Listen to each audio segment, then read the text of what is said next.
রমজানের আমল ইবাদত কিভাবে করব, কোনটা করব না, এই সম্পর্কে যথেষ্ট ধোঁয়াশা আমাদের মধ্যে আছে। আমাদের এই দেশে মুসলমানদের কাছে রমজান মাস মানে 4টি কাজ। রমজান মাস মানে কয়টা কাজ? 4টা কাজ। রমজান মানে হলো রোজা রাখা, তারাবির নামাজ পড়া, আর সাহরি খাওয়া, ইফতার খাওয়া, ব্যাস। রোজা, তারাবি, সাহরি, ইফতার, এই 4 জিনিসের নাম হলো আমাদের মুসলমানদের রমজান মাস। অথচ আমাদের প্রিয় নবী সাল্লাল্লাহু আলাইহি ওয়াসাল্লাম রমজান মাসে এই 4 কাজের বাইরে আরো অনেক আমল, অনেক কর্মসূচি, অনেক কার্যতালিকা, অনেক আমলের তালিকা তিনি আমাদেরকে দিয়েছেন, যেটা আমরা মুসলমানরা অনেকেই জানি না। তো আজ আমরা নবী করিম সাল্লাল্লাহু আলাইহি ওয়াসাল্লাম আমাদেরকে রমজান মাসে যে সমস্ত আমল করতে বলেছেন, আমরা সেই সমস্ত আমলের কথা আপনাদের সঙ্গে খুব সংক্ষেপে শেয়ার করব ইনশাআল্লাহ। কারণ আমি নবী করিম সাল্লাল্লাহু আলাইহি ওয়াসাল্লামের হাদিস থেকে এবং কোরআনে কারীম থেকেও 27টি আমলের কথা আপনাদের সঙ্গে শেয়ার করব ইনশাআল্লাহ, যার সবগুলোই রমাদানের জন্য স্পেশাল, তবে অনেকগুলো রমজানের বাইরের সময়ও আমাদের পালনীয় এবং করণীয়। এ বিষয়ে আমরা এই বছর প্রথমবারের মতো একটা বই করেছি, আপনারা জানেন, মাহে রমজানের 27 আমল। এই বই থেকে আমি 27টি আমল আপনাদেরকে শোনাবো ইনশাআল্লাহ। আর আমি 27 আমল বলে শেষ করার পর প্রশ্নোত্তর সেশন শুরু করার আগে এই 27 আমল এক নিঃশ্বাসে বা এক টানে যদি কেউ শোনাতে পারেন, যে কয়জন শোনাতে পারবেন সেই কয়জনকে এই বই আমি ফ্রি উপহার দেব ইনশাআল্লাহ। যুবকরা চ্যালেঞ্জ নিতে রাজি আছেন তো ইনশাআল্লাহ? ভাইরা আমার, রমাদান কেন্দ্রিক যে সমস্ত আমল, যে সমস্ত করণীয় আমাদের আছে, তার মধ্যে প্রথম করণীয় হলো শাবানের 29 তারিখে পশ্চিম আকাশে রমজানের চাঁদ তালাশ করা। এটা একটা আমল। কোন দিন চাঁদ তালাশ করবেন? শাবানের 29 তারিখ। তাহলে 29শে শাবান সন্ধ্যায়, যেদিন থেকে রোজা হওয়ার সম্ভাবনা আছে, সেই দিন সন্ধ্যায় মাগরিবের আগে পশ্চিম আকাশের দিকে চাঁদ অনুসন্ধান করার চেষ্টা করে তাকাবেন। পশ্চিম আকাশে চাঁদ অনুসন্ধান করার জন্য যদি চেষ্টা করেন, একটু খোঁজার চেষ্টা করেন, চাঁদ দেখতে যদি পান তো ভালো, এমনকি যদি চাঁদ দেখতে নাও পান, চাঁদ দেখার চেষ্টা যে করেছেন এর কারণ আপনার আমল নামাতে সওয়াব লেখা হবে, একটা সুন্নত আদায় করার সওয়াব। ভাইরা আমার,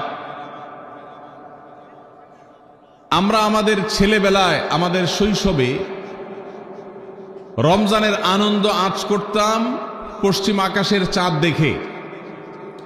ঈদের আনন্দের সূচনা এবং শুরুই হতো ঈদের চাঁদ দেখার মধ্য দিয়ে। এমন একটা সময় আমরা এখন এসে পৌঁছেছি, যেই সময়ে সবাই চাঁদ তালাশ করে, কিন্তু সেটা আকাশে না, ফেসবুকে। ঠিক না বে ঠিক? চাঁদ কি ফেসবুকে উঠে না আকাশে উঠে? তাহলে সবাই যদি ফেসবুকে চাঁদ তালাশ করেন, আকাশে চাঁদ দেখবে কে? ও ইসলামী ফাউন্ডেশনের হেলাল কমিটি, চাঁদ দেখা কমিটির কিছু মানুষ, তাদের উপরে নির্ভর করে 18-20 কোটি মানুষ তারা ফেসবুকে তাকায় আছে। এটা খুবই দুর্ভাগ্যজনক একটা বাস্তবতা। নবী করিম সাল্লাল্লাহু আলাইহি ওয়াসাল্লামের হাদিসটা আমরা লক্ষ্য করি, তিনি বলেছেন, সুমু লিরুইয়াতিহি ওয়া আফতিরু লিরুইয়াতিহি, তোমরা চাঁদ দেখে সিয়াম সাধনা করবে, চাঁদ দেখে রমাদান উদযাপন করবে, চাঁদ দেখে রমাদানের ইবাদত বন্দেগী করবে, আর চাঁদ দেখে তোমরা ঈদ উদযাপন করবে। চাঁদ দেখে তিনি আমাদেরকে রোজা রাখতে বলেছেন, অতএব চাঁদ দেখতে হবে কি হবে না? ভাইরা আমার, বিলুপ্ত হওয়া মৃত প্রায় সুন্নাহগুলোর মধ্যে থেকে একটা হলো চাঁদ তালাশ করার সুন্নাহ। এটা ফরজে কিফায়া, মুসলিম সমাজের কেউ যদি না করে সবাই গুনাহগার হবে। এটা খুবই রিস্কি একটা বিষয়, দুর্ভাগ্যজনক একটা বিষয় যে 20 কোটি মানুষের রমজান মাত্র মুষ্টিমেয় কয়েকজন মানুষের দেখার উপর নির্ভর করবে। ভাইরা আমার, আমরা পশ্চিম আকাশে চাঁদ দেখার চেষ্টা করব ইনশাআল্লাহ। যদি চাঁদ দেখতে পান আপনি, তাহলে নবী সাল্লাল্লাহু আলাইহি সাল্লামের সেখানে একটা দোয়া পড়বেন, আল্লাহুম্মা আহিল্লাহু আলাইনা বিল ইয়ুমনি ওয়াল ঈমান ওয়াস সালামাতি ওয়াল ইসলাম রব্বি ওয়া রাব্বুকাল্লাহ। চাঁদকে লক্ষ্য করে বলবেন, চাঁদের সাথে কথা বলবেন। চাঁদ আপনার কথা হয়তো বুঝবে না, কিন্তু আল্লাহর এরকম সৃষ্টি যারা আমাদের কথা বুঝতে পায় না তাদেরকে লক্ষ্য করে কিছু বলার মানে হলো আপনি মূলত আপনার মনের আকুতিকে প্রকাশ করছেন। চাঁদকে লক্ষ্য করে নবী সাল্লাল্লাহু আলাইহি সাল্লাম চাঁদ দেখলে পড়তেন, আল্লাহুম্মা আহিল্লাহু আলাইনা বিল ইয়ুমনি ওয়াল ঈমান। হে আল্লাহ, এই যে চাঁদ আমি দেখতে পাচ্ছি, এই চাঁদের পুরো মাসটাকে যে আমার জন্য বরকত এবং ঈমান দিয়ে পরিপূর্ণ করে দিন। এই চাঁদ পুরো মাস জুড়ে থাকবে, অতএব এই পুরো মাস জুড়ে এই চন্দ্র মাসে আমি আপনার কাছে আমার জীবনে প্রভূত বরকত, কল্যাণ এবং ঈমান আপনার কাছ থেকে চাই।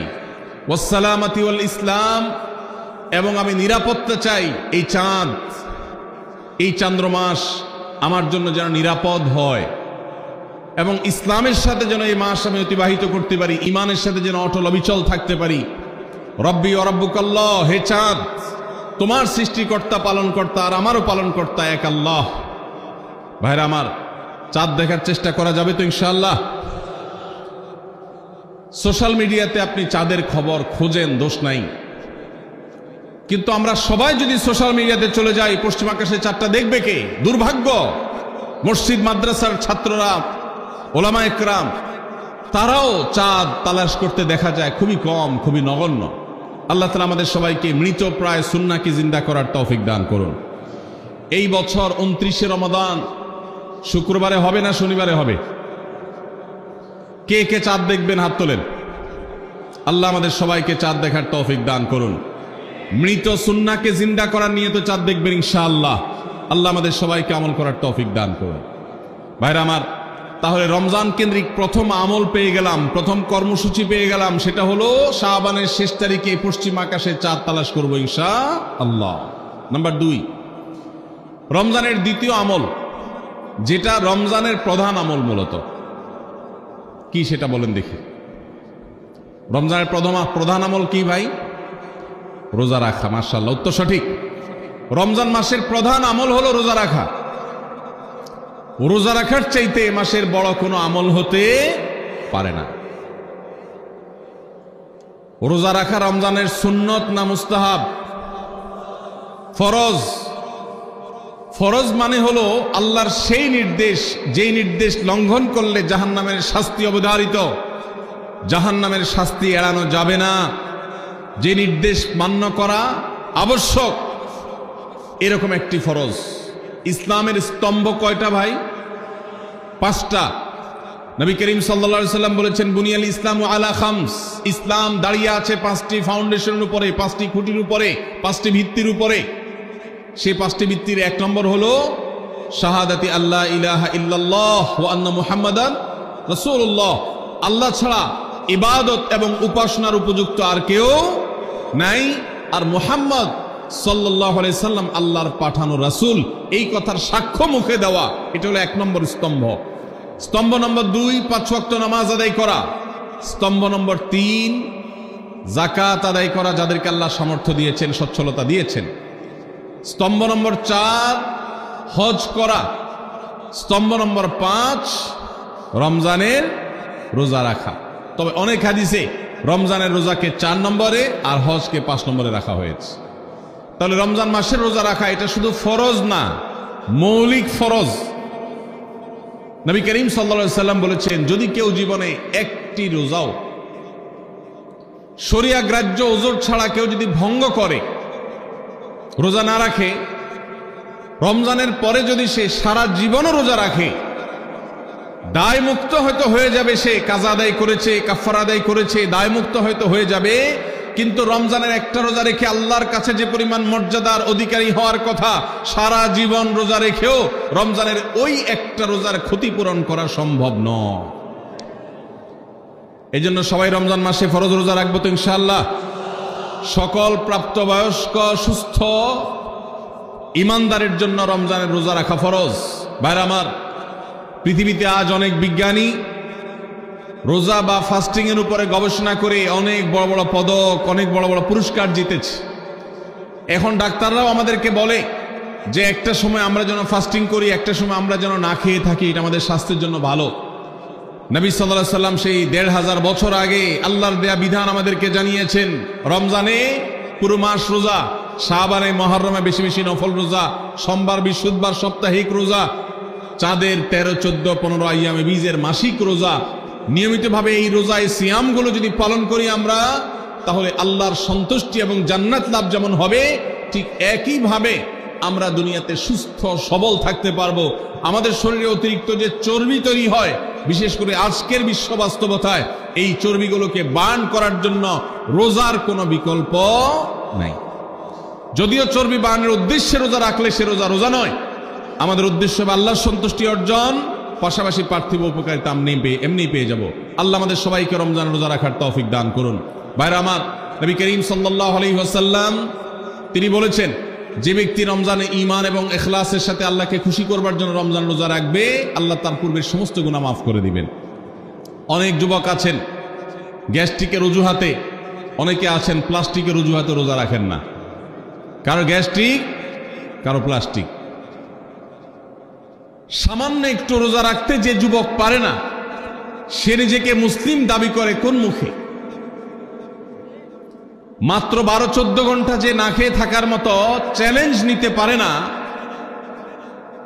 সে আবার কিসের মুসলমান দাবি করে নিজেকে? এই জন্য ভাইরা সবাই রোজা রাখবো তো ইনশাআল্লাহ। বাসা বাড়িতে বাচ্চাদেরকে কৈশোর বয়স থেকে তাদেরকে রোজা রাখতে শেখাবেন। সাহাবায়ে কেরাম আশুরার রোজা পর্যন্ত বাচ্চাদেরকে রাখাতেন এবং তাদেরকে খেলনা দিয়ে ভোলাতেন, রোজা রাখতে তাদের সাহায্য করতেন।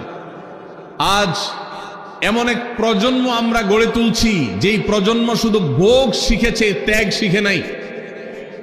বাচ্চা কাচ্চাদেরকে দেখবেন মা বাপ বড় বড় মোবাইল, স্মার্টফোন তাদের হাতে তুলে দিচ্ছেন। তারা মুখ দিয়ে কোনো কথা বললেই সেটা নেওয়ার জন্য, কেনার জন্য বাপ মা অস্থির ব্যাকুল হয়ে যাচ্ছেন।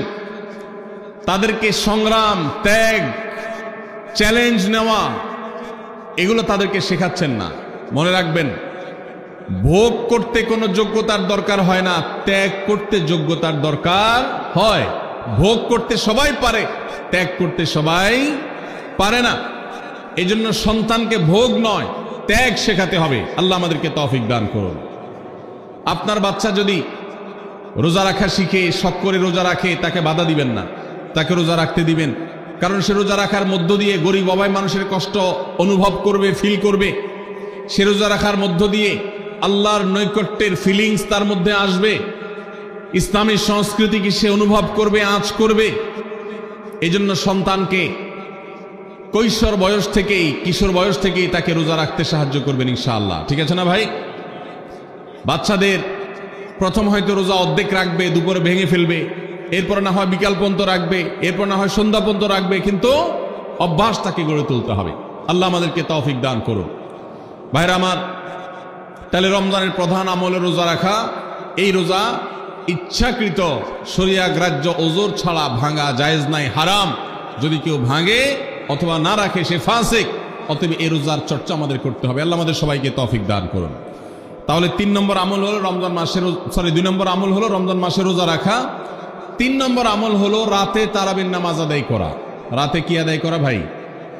তারাবির নামাজ আদায় করা কি ফরজ না নফল? ফরজ না সুন্নত? সুন্নত, সুন্নতে মুআক্কাদা। নবী করিম সাল্লাল্লাহু আলাইহি সাল্লাম বলেছেন, মান কামা রমাদানা ঈমানান ওয়া ইহতিসাবা গুফিরা লাহু মা তাকাদ্দামা মিন যামবি। যে ব্যক্তি রমজান মাসে রাতে দাঁড়িয়ে তারাবির নামাজ পড়বে, তার পূর্বের সমস্ত গুনাহ খাতা মাফ করে দেওয়া হবে। এই জন্য তারাবির নামাজ পড়বো তো ইনশাআল্লাহ। তারাবির নামাজ 4G গতিতে হবে না 5G গতিতে? কি বলেন? 4G না 5G? ভাইরা আমার, সব কিছুতে গতি ভালো না, সব কিছুতে গতি ভালো না। যত বেশি হয় তত ভালো। কিন্তু নামাজের গতি, ইবাদত, সিজদার গতি, তারাবির গতি যত কম হয়, যত ধীরে ধীরে হয়, যত শান্তশিষ্টভাবে হয়, তত আল্লাহর কাছে বেশি মর্যাদাবান হয়। অতএব মহল্লার হাফেজ সাহেবদেরকে তাড়াতাড়ি নামাজ শেষ করার জন্য দৌড়ের উপর রাখবেন। ক্রিকেট খেলা আছে হুজুর, আজকে একটু খেয়াল রাখেন, বলবেন। ভাইরা আমার, আমরা তারাবির নামাজের কথা যখন স্মৃতিতে, কল্পনায় আমরা ভাবি, তখন আমাদের স্মৃতিতে তুফান নীল মার্কা একটা নামাজ ভেসে উঠে, ঠিক না বে ঠিক? 5 ওয়াক্ত নামাজ এত তাড়াহুড়া করা হয় না তারাবি যত। অথচ তারাবি এটা তারবিহাত এর বহু বচন আরবি শব্দ, যার অর্থ হলো আরামের সাথে, ধীরস্থিরতার সাথে, রেস্ট করে করে যে নামাজ আদায় করা হয় তার নাম তারাবি। নাম হলো আরামের সাথে করা, আর আমরা করি ব্যারামের সাথে তাড়াহুড়ো করে। এই জন্য এলাকা এলাকা তারাবি ধীরে ধীরে পড়ার জন্য উদ্যোগ নেবেন তো ইনশাআল্লাহ। ইমাম সাহেবদেরকে, হাফেজ সাহেবদেরকে উদ্বুদ্ধ করবেন, ভাই হুলস্থুল করবেন না, কি পড়েন কিচ্ছু বুঝি না, এমন টান দেন শেষে যায় শুধু ইয়ালামুন তালামুন, আর এটা শুনে মনে করেন যে এখন স্টপ হয়েছে, এখন রুকুতে যাইতে হবে। এই নামাজ কি নামাজ? এটা তামাশা। ভাইরা আমার, স্পিডে তারাবি না পড়ে যদি একটু ধীরে তারাবি পড়া হয়, সর্বোচ্চ 15 থেকে 20 মিনিটের ডিফারেন্স হবে, এর বেশি না। মাত্র 15 মিনিটের জন্য আপনার পুরো নামাজকে আপনি বরবাদ করছেন। দেশের বেশিরভাগ মসজিদগুলোতে তুফান মিল মার্কা তারাবি পড়া হয়। এই তারাবি আল্লাহর কাছে কতটা গ্রহণযোগ্য হবে, এটা যথেষ্ট প্রশ্নবিদ্ধ বিষয়। আল্লাহ তাআলা আমাদের সবাইকে ধীরস্থিরতার সাথে খুব শান্তভাবে তারাবির নামাজ আদায় করার তৌফিক দান করুন। চেষ্টা করা যাবে না ইনশাআল্লাহ। ভাইরা আমার, আল্লাহ রাব্বুল আলামিন নামাজের ক্ষেত্রে হুলস্থুলতা পছন্দ করেন না। যার নামাজ যত বেশি সময় নিয়ে আদায় করেন তিনি আল্লাহর কাছে তত শ্রেষ্ঠ, তত ভালো নামাজি।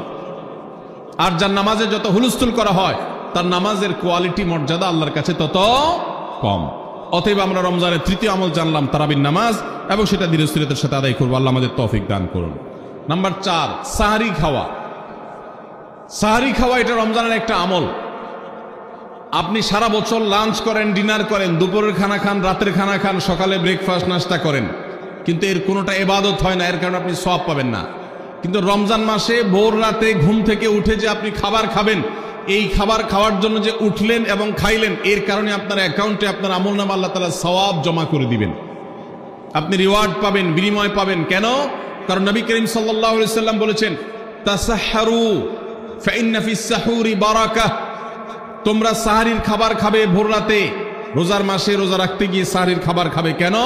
কারণ সাহারির যে খানা, এই খানাতে আল্লাহ তাআলা বরকত রেখেছেন। এই খানা খাইলে তার জন্য আমাদের স্পিরিচুয়াল, আধ্যাত্মিক বিভিন্ন রকমের উপকারিতা আল্লাহ তাআলা এর মধ্যে নিহিত রেখেছেন। এর মধ্যে খাদ্য শক্তি আছে, আমাদের এনার্জি হবে শরীরে, রোজা রাখতে সহজ হবে। এর পাশাপাশি সাহারির খাবারে আলাদা একটা বরকত আছে, শেফা, বহুবিধ উপকারিতা আমাদের শরীরের, আমাদের মনের জন্য আল্লাহ তাআলা রেখেছেন। এই জন্য সাহারি খাওয়াটা আলাদা একটা ইবাদত। যদি আপনার সন্ধ্যা রাত্রে বেশি খাওয়া হয়ে যায়, সাহারিতে খানা খাওয়ার মতো মুড না থাকে, অন্তত এক ঢোক পানি, একটা খেজুর, সামান্য কিছু খেয়ে হলেও আপনি সাহারি খাবেন এবং তাতে আপনি সওয়াব পাবেন। কোনো কারণে যদি সাহারি খেতে না পারেন, রাতে উঠতে পারেন নাই, অ্যালার্ম বাজছে কিন্তু শুনেন নাই, উঠে দেখেন ফজরের আজান হয়ে গেছে, তাহলে ওই দিনের রোজা কি হবে নাকি হবে না? হবে। মাশাআল্লাহ, বগুড়া মানুষ মাসালা জানে, দেখা যায় রোজা হয়ে যাবে ইনশাআল্লাহ। কারণ এই সাহারি খাওয়াটা ফরজও না, ওয়াজিবও না, এটা সুন্নাত। সুন্নাত ছুটে গেলে ইবাদত হয় না, ব্যাপারটা সেরকম না। 5 নম্বর আমল হলো, সাহারি তো খাবো ঠিক আছে, কিন্তু সেটা শেষ সময়ে খাওয়া, দেরিতে খাওয়া। সাহারি কি আগে খাবেন না শেষের দিকে খাবেন? শেষের দিকে। কেন?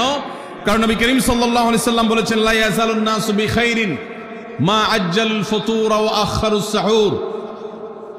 এই উম্মত, মুসলিম জাতি ততদিন পর্যন্ত কল্যাণের উপর প্রতিষ্ঠিত থাকবে, তারা কল্যাণকে স্পর্শ করতে পারবে যতদিন পর্যন্ত তারা সাহারি তাড়াতাড়ি খাবে না দেরিতে খাবে? দেরিতে খাবে। আর ইফতার তাড়াতাড়ি করবে। তাহলে সাহারি দেরিতে খাওয়া হলো সুন্নাত। আমাদের দেশে গ্রামে অনেক মুরব্বীরা এখনো আছেন, রাত 12টা, 1টা, 2টা বাজে সাহারি খেয়ে শুয়ে থাকেন। তারা চিন্তা করেন পরে খাইতে গেলে আবার বর্ডার ক্রস হয়ে যায় কিনা, সীমা লঙ্ঘন হয়ে যায় কিনা, রিস্ক নেওয়ার দরকার কি, এই জন্য 12টার সময় খেয়ে রাখি। এটার কারণে সাহারি খাওয়ার সওয়াব পাবেন ঠিকই, কিন্তু দেরিতে সাহারি খাওয়ার যে সুন্নত, সেই সুন্নত আদায় হবে না। এই জন্য দেরিতে খাবেন। দেরিতে খাওয়ার মানে আবার এরকম দেরি না যে আপনি আর মুয়াজ্জিন সাহেব দুজন কম্পিটিশন করছেন, আপনার হাতে খাবারের প্লেট আর মুয়াজ্জিনের হাতে মাইক। আপনি আগে শেষ করেন আর মুয়াজ্জিন আগে আজান দিবে, কম্পিটিশন চলছে। এত দেরি করে একেবারে লাস্ট মিনিট পর্যন্ত খাওয়া সুন্নত নয়। কথা কি বুঝাতে পারছি? কয়েক মিনিটের গ্যাপ রেখে তারপরে খাবার শেষ করবেন, কারণ নবী করিম সাল্লাল্লাহু আলাইহি ওয়াসাল্লাম সাহরি খেয়ে শেষ করে ফজর নামাজ শুরু করতেন, এর মধ্যে 50টা আয়াত পড়ার মতো গ্যাপ রাখতেন, অর্থাৎ প্রায় 10 মিনিটের মতো একটা গ্যাপ থাকতো। এই জন্য আমরা একটা গ্যাপ রেখে তারপর সাহরি শেষ করব।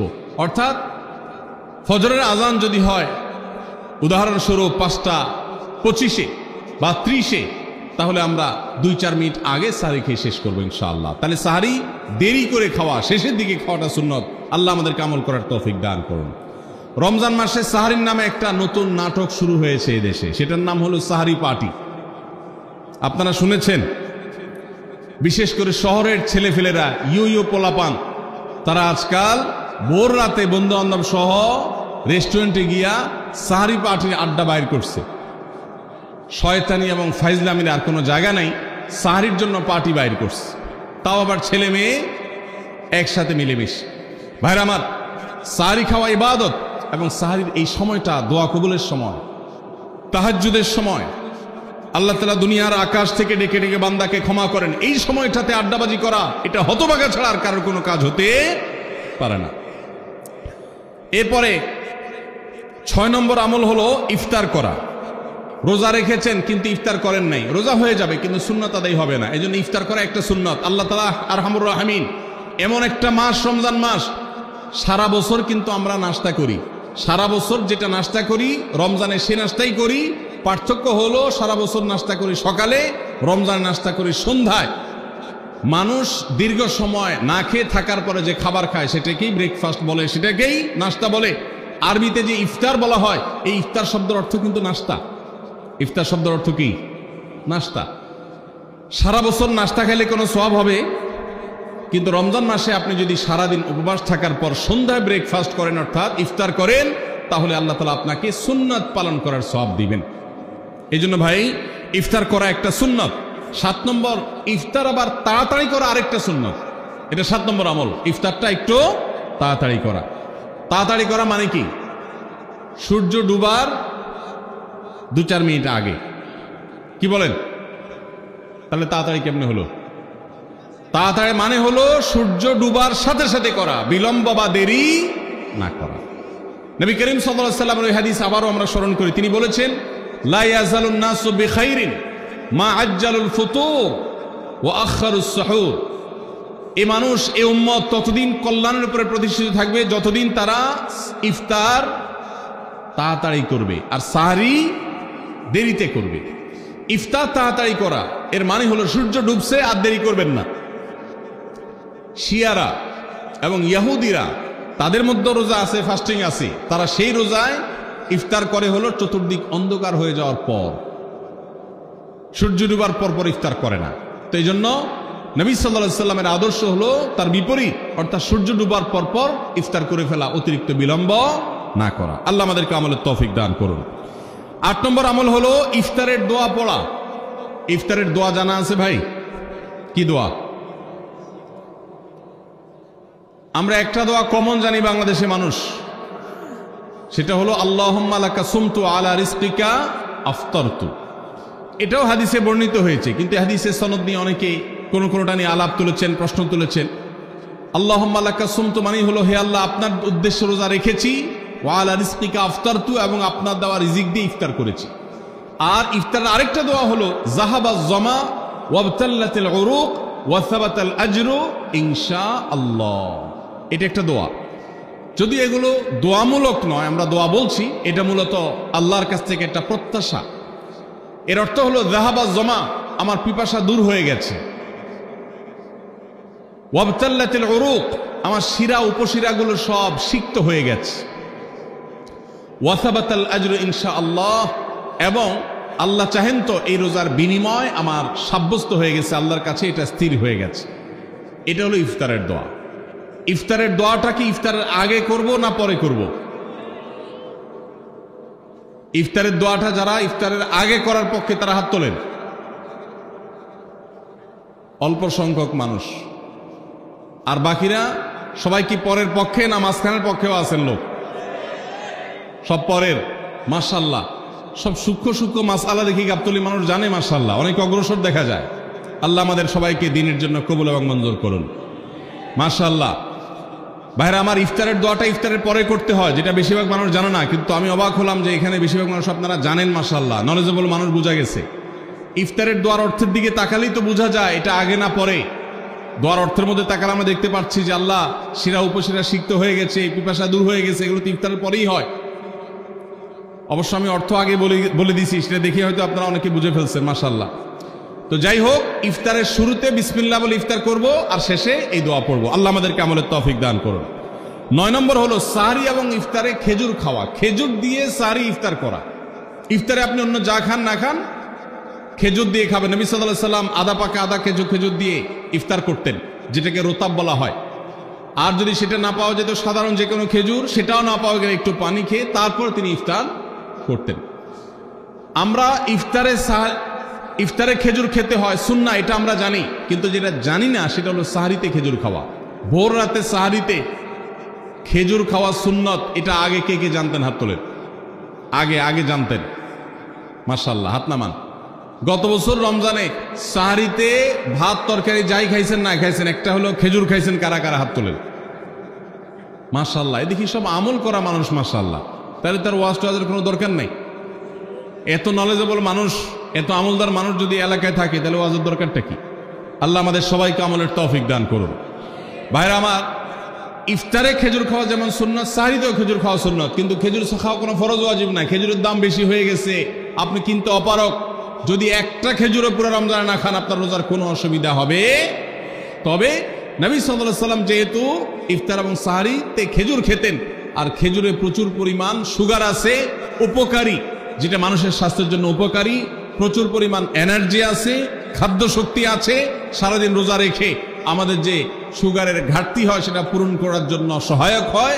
এই জন্য সাহরি এবং ইফতারে খেজুর খাওয়া এমনিতেও উপকারী। আর নবী সাল্লাল্লাহু আলাইহি সাল্লামের সুন্নাত, তিনি বলেছেন, নি'মা সাহুরুল মুমিনি আত-তামার, ইমানদারের সাহারির আইটেমের মধ্যে সবচেয়ে বেস্ট উত্তম হলো খেজুর।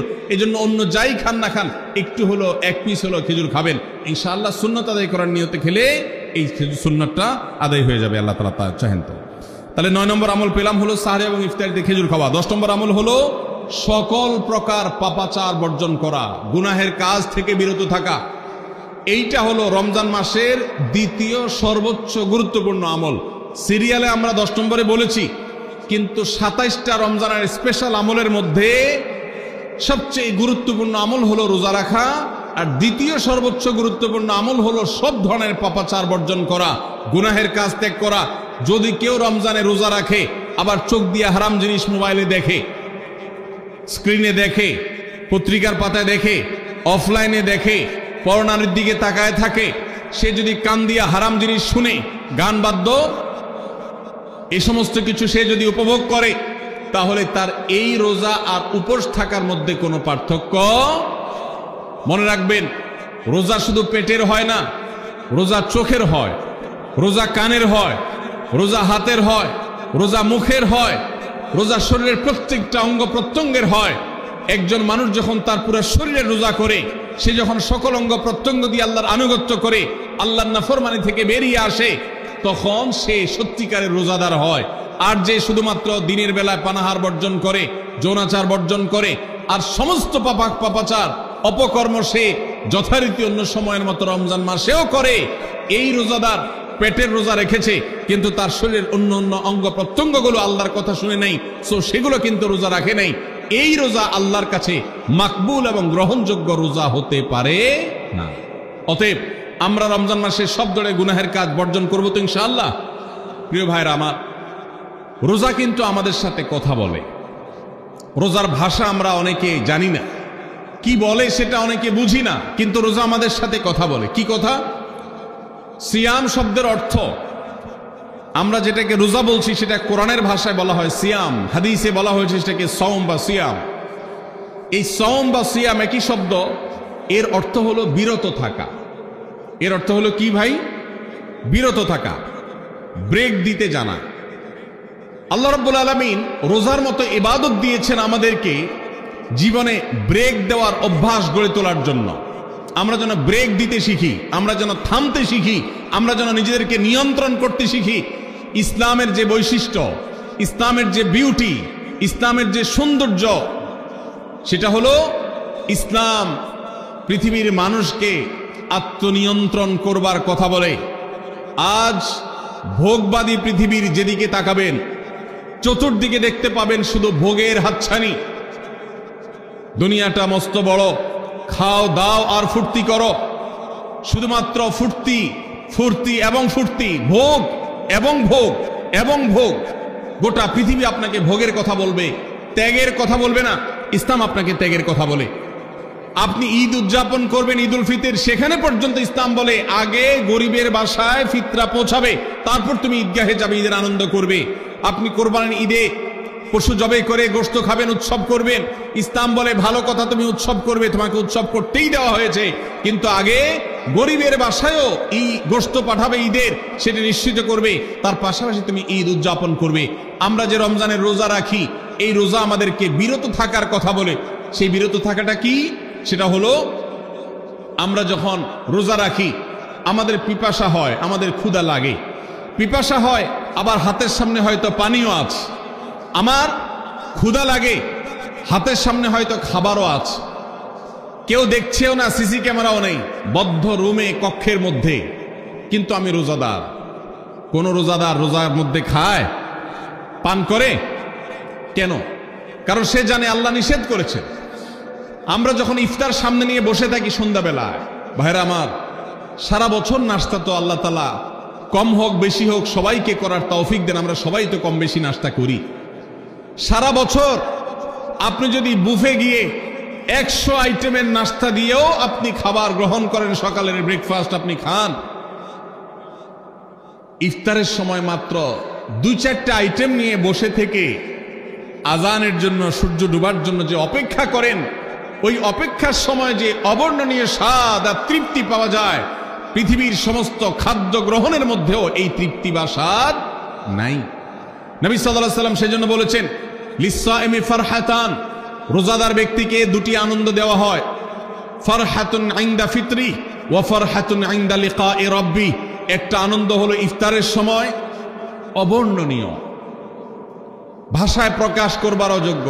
কি ভালো লাগা কাজ করে, ইফতারের জন্য আমরা বসে আছি, খাবার সামনে আছে, রকমারি শীতল শরবত সামনে আছে, রকমারি খাবারের পসরা সাজানো আছে টেবিলে, দস্তরখানে, এদিকে পেটে ক্ষুধাও আছে, কিন্তু আমরা মিনিট গুনছি, আমরা সময় দেখছি, ঘড়ির দিকে তাকিয়ে আছি, সূর্য কখন ডুববে। সূর্য ডুবেছে আর সাথে সাথে আমরা ইফতার করছি। এই যে আল্লাহর নির্দেশের অপেক্ষা, ইসলাম রোজার মাধ্যমে আমাদেরকে সেই শিক্ষাটা দিতে চায়। রোজা আমাদের সাথে সেই কথা বলে যে দেখো, তুমি জীবনে বিরত থাকতে শিখো, গোটা পৃথিবী তোমাকে ভোগ শিখাবে, ইসলাম তোমাকে ত্যাগ শিখাবে, ইসলাম তোমাকে কন্ট্রোল করা শিখাবে। আমাদের তরুণদের চরিত্রকে নষ্ট করবার জন্য, তাদেরকে নানাভাবে উস্কানি দেওয়ার জন্য, বিনোদনের নামে, নিউজের নামে, বিজ্ঞাপনের নামে, বিভিন্ন নামে অশ্লীল নানা দৃশ্য, খোলামেলা দৃশ্য তাদের সামনে দেখানো হয়, ভোগের আহ্বান করা হয়। ইসলাম বলে, হে মুসলিম তরুণ, তোমার চোখের এরিয়ার মধ্যে কোনো পরনারী, কোনো সুন্দরী নারী পড়ে গেছে, তুমি আঁচ করতে পেরেছ, সাথে সাথে তোমার দৃষ্টিকে তুমি নিয়ন্ত্রণ করো, অবনত করো। কুল্লিল মুমিনিনা ইয়াগুদ্দু মিন আবসারিহিম ওয়া ইয়াহফাযু ফুরুজাহুম। আল্লাহ বলেছেন, হে রাসূল বলে দিন ইমানদার পুরুষদেরকে, তারা যেন তাদের চোখগুলোকে নামিয়ে রাখে, তাদের সম্ভ্রমকে তারা সংরক্ষণ করে। মনে রাখবেন, যা খুশি তা করতে পারা এটা যোগ্যতা নয়। নিজেকে নিয়ন্ত্রণ করলাম, যা খুশি তা করব না, এর নাম হলো যোগ্যতা। ডায়রিয়ার রোগী ডাইরেক্ট হয়ে যায়, যা খুশি যে করে, নিজের মন যেদিকে তাকে নাচায় সেদিকে নাচে, এই লোকটা অসুস্থ মানুষের মতো। আর মুসলিম যুবক, মুসলমান মানুষ, নারী পুরুষ, সে নিজেকে নিয়ন্ত্রণ করে।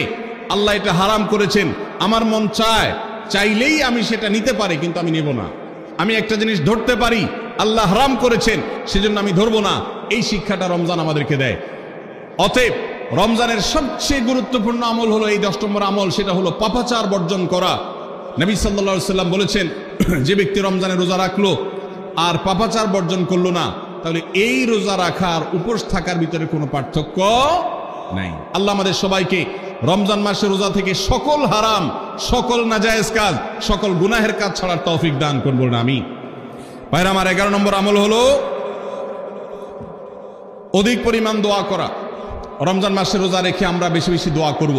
চলতে ফিরতে উঠতে বসতে দোয়া করতে পারেন। আমাদের মায়েরা অনেকে শুনছেন আমাকে, রমজান মাসে আপনি গৃহস্থলী কাজ করছেন, রান্নাবাড়া করছেন, ঘর ঝাড়ু দিচ্ছেন, আর মনে মনে আল্লাহর সাথে কথা বলেন। দোয়া মানে আল্লাহর সাথে কথোপকথন। আল্লাহ আপনি আমাকে মাফ করে দেন, আমার বাবাকে মাকে মাফ করে দেন, সন্তানগুলোকে হেদায়েত দান করেন, চোখের পানি ফেলেন।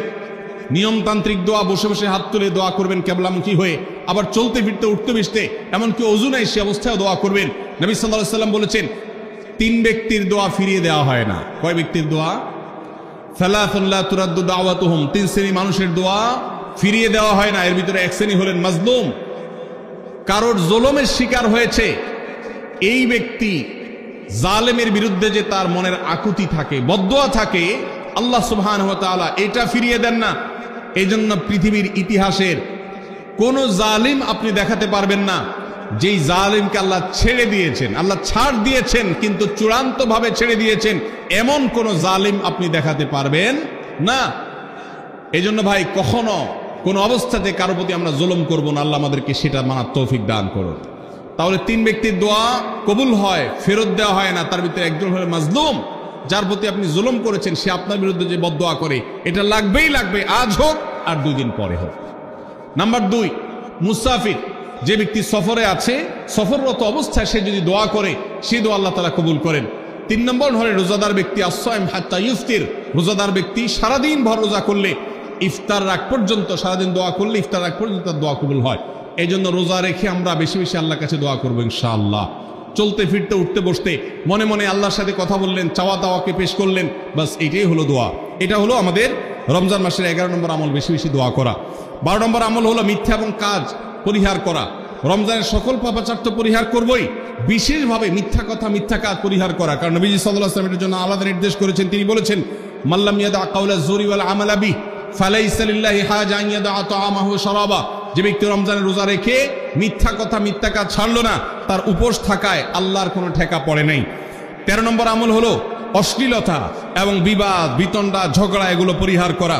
কারণ নবী করিম সাল্লাল্লাহু আলাইহি ওয়াসাল্লাম তিনি আমাদেরকে রমজান মাসে রোজা রেখে অশ্লীলতা পরিহার করতে বলেছেন। মোবাইলে হারাম জিনিস দেখলেন, টেলিভিশনে হারাম জিনিস দেখলেন, বা কোনো পত্রপত্রিকাতে খারাপ জিনিস, নিষিদ্ধ জিনিস দেখলেন, পর্নারীর সৌন্দর্য দেখে আপনি হারাম স্বাদ নেয়ার চেষ্টা করলেন, তাহলে আপনার রোজার অঙ্গহানি হলো, রোজা প্রাণহানি হলো।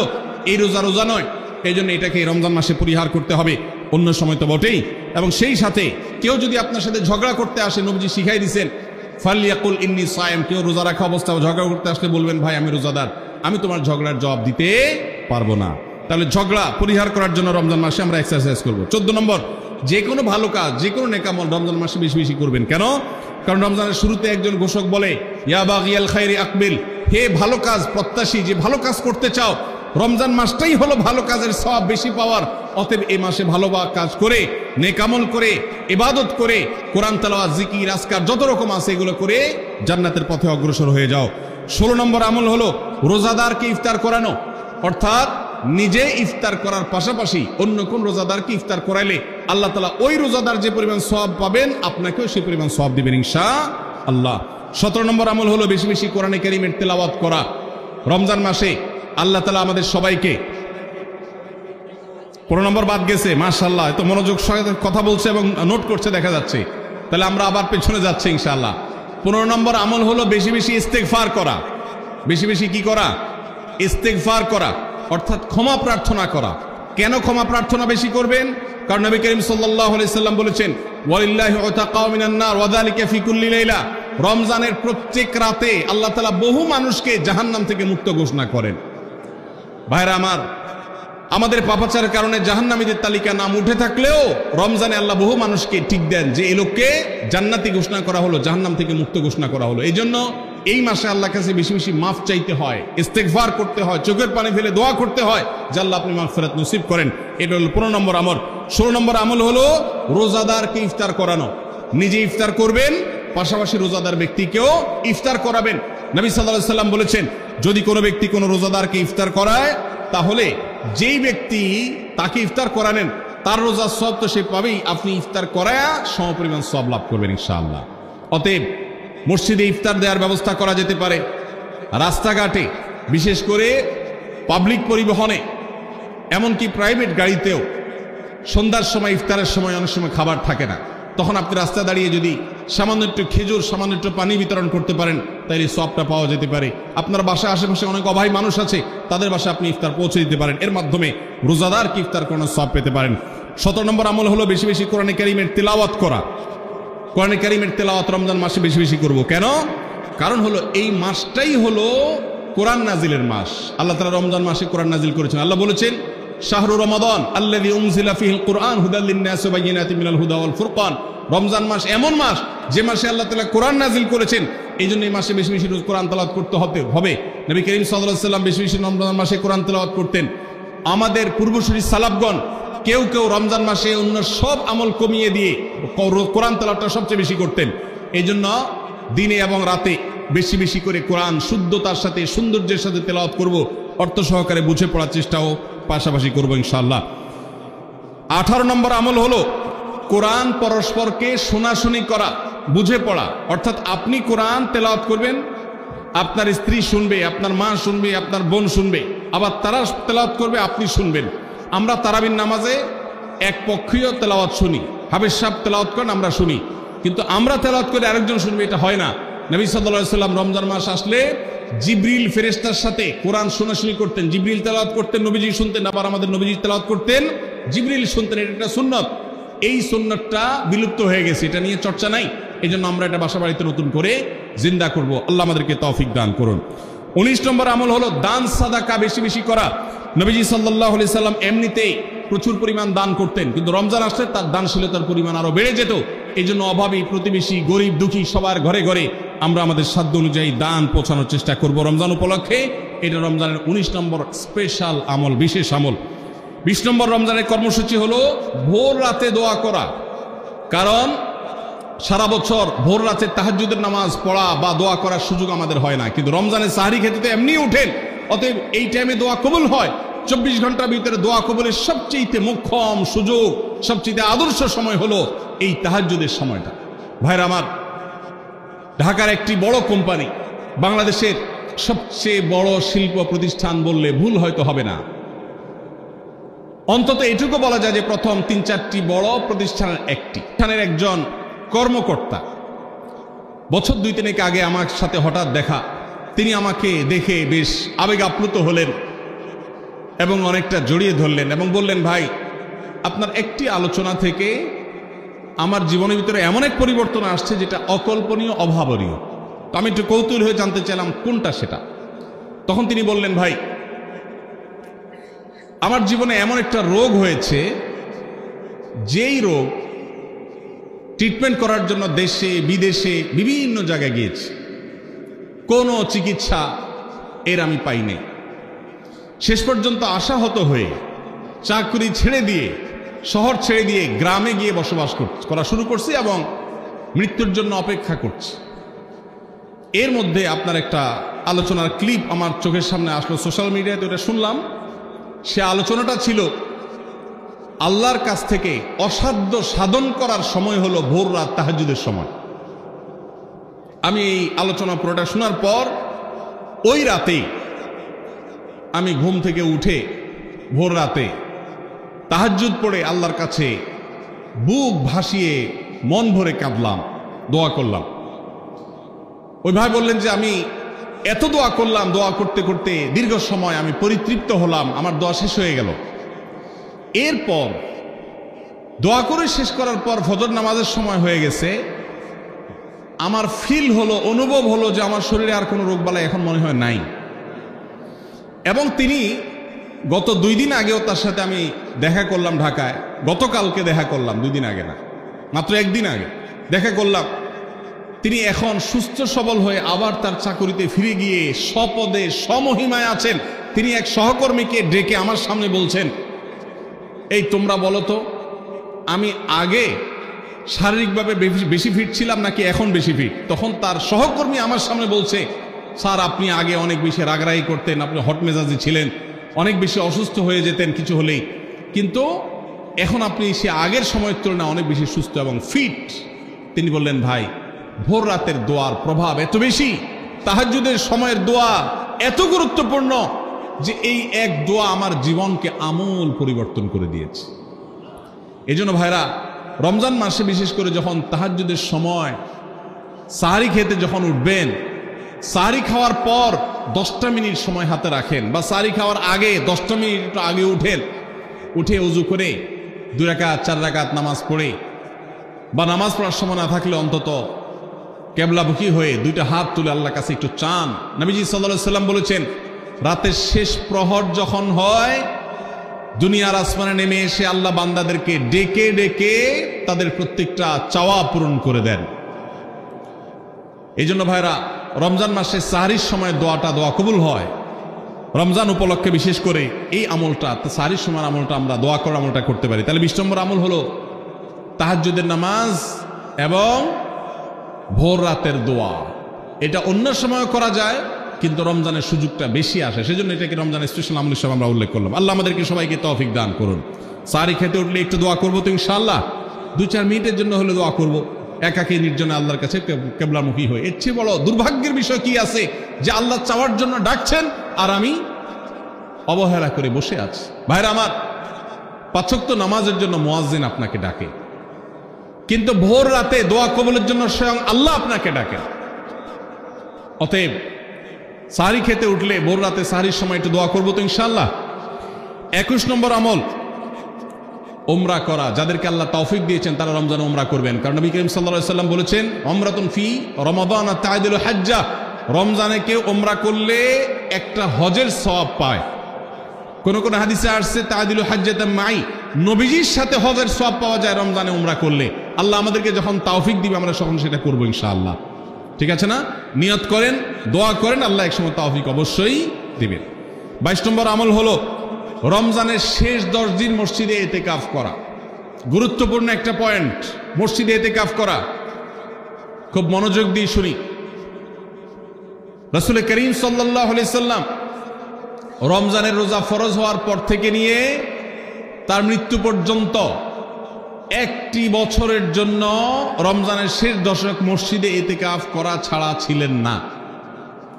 একবার তিনি মসজিদে ইতিকাফে বসেছেন, কিন্তু ইমার্জেন্সি একটা কাজে মসজিদ থেকে তাকে বের হতে হয়েছে।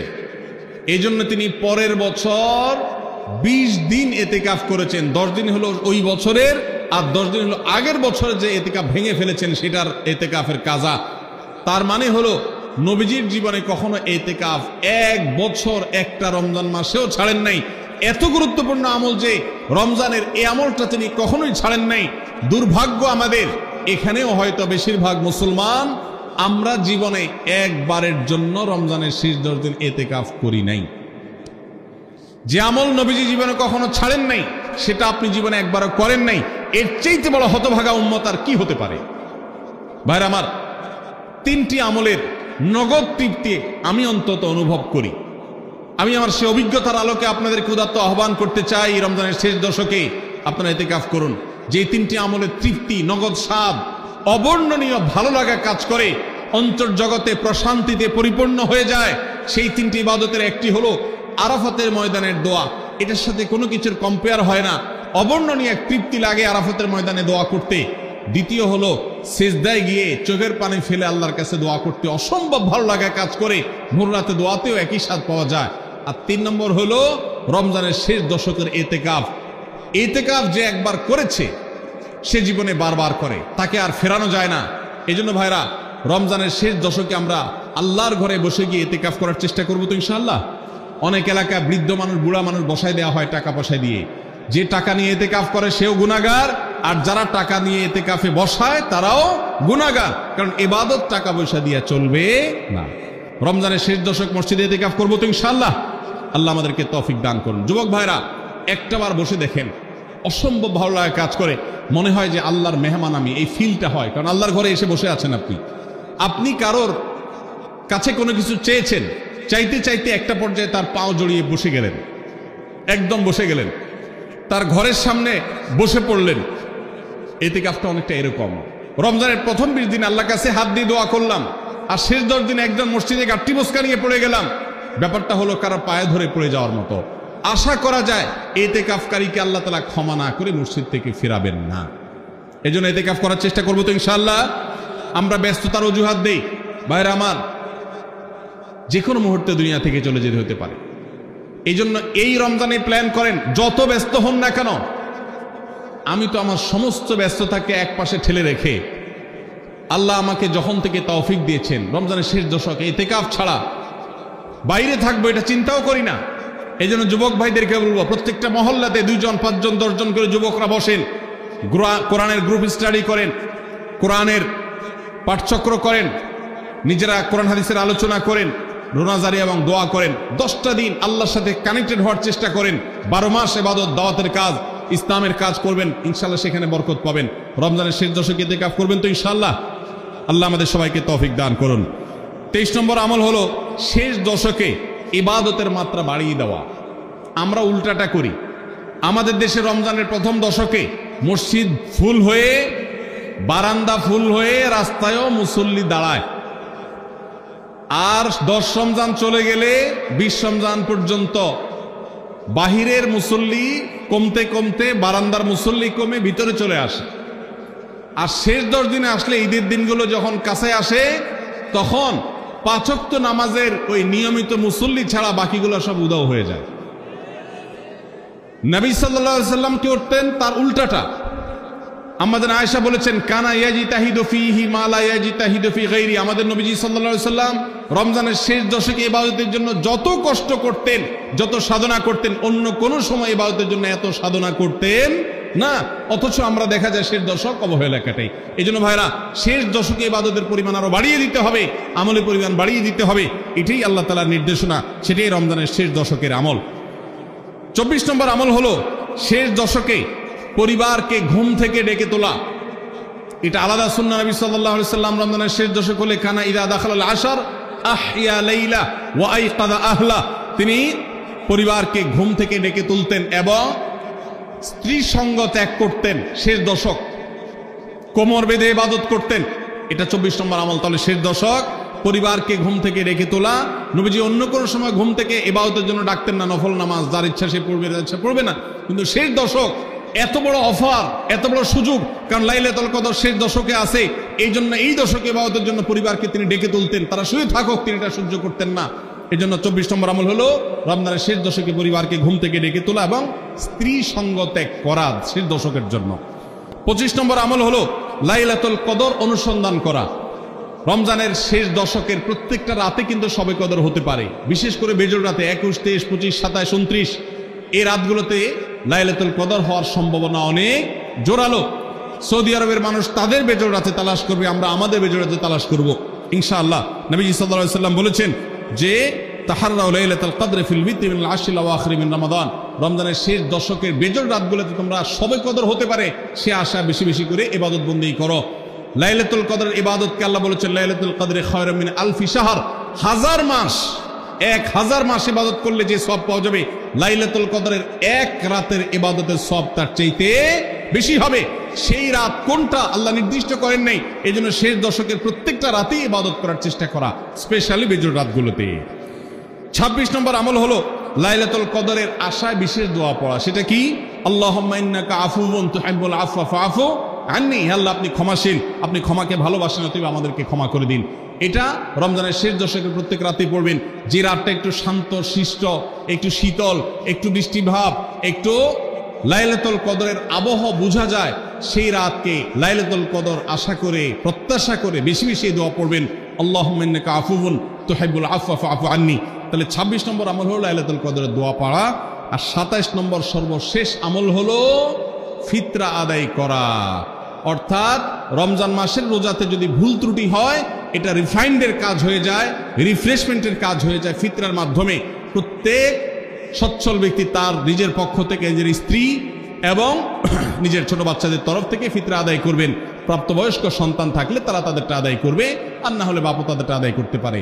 ফিতরা স্বরূপ গরিবদের বাসায় একদিনের খাবার এটা পৌঁছে দিতে হবে। এটা হলো ফিতরা। ঈদের নামাজের আগ পর্যন্ত এটা আদায় করার নির্দেশ নবী সাল্লাল্লাহু আলাইহি সাল্লাম দিয়েছেন। তাহলে 27 নম্বর আমল হলো ফিতরা আদায়। এটার মাধ্যমে রমজানের আমল শেষ হয়ে যাবে। আমি আবার এক নজরে 27টি আমল আপনাদেরকে বলে দিচ্ছি। নাম্বার 1 চাঁদ দেখা, নাম্বার 2 রোজা রাখা, নাম্বার 3 তারাবির নামাজ আদায় করা, নাম্বার 4 সাহরি খাওয়া, 5 নম্বর আমল হলো শেষ সময় সাহরি খাওয়া, 6 নম্বর আমল হলো ইফতার করা, 7 নম্বর আমল হলো তাড়াতাড়ি ইফতার করা, এবং 8 নম্বর আমল হলো ইফতারের দোয়া পড়া, 9 নম্বর আমল হলো সাহরি এবং ইফতারে খেজুর খাওয়া, 10 নম্বর আমল হলো রমজান মাসের সকল গুনাহ বর্জন করা, 11 নম্বর আমল হলো বেশি বেশি দোয়া করা, 12 নম্বর আমল হলো মিথ্যা কথা এবং কাজ পরিহার করা, 13 নম্বর আমল হলো অশ্লীলতা এবং ঝগড়া বিবাদ রমজানে রোজা রেখে না করা, 14 নম্বর আমল হলো ভালো কাজের পরিমাণ এই মাসে বাড়ায় দেওয়া, 15 নম্বর আমল হলো বেশি বেশি আল্লাহর কাছে ক্ষমা চাওয়া, কারণে মাশাআল্লাহ বেশি ক্ষমা করেন মানুষকে, 16 নম্বর আমল হলো অন্য রোজাদারকে ইফতার করানো, তাদের বাসায় ইফতার পাঠানো, আর 17 নম্বর আমল হলো বেশি বেশি কোরআন তেলাওয়াত করা, 18 নম্বর আমল হলো কোরআন নিজে পড়ে আরেকজনকে শোনানো, আবার তার তেলাওয়াত নিজে বসে শোনাশুনি করা, 19 নম্বর আমল হলো দান সাদেকা করা,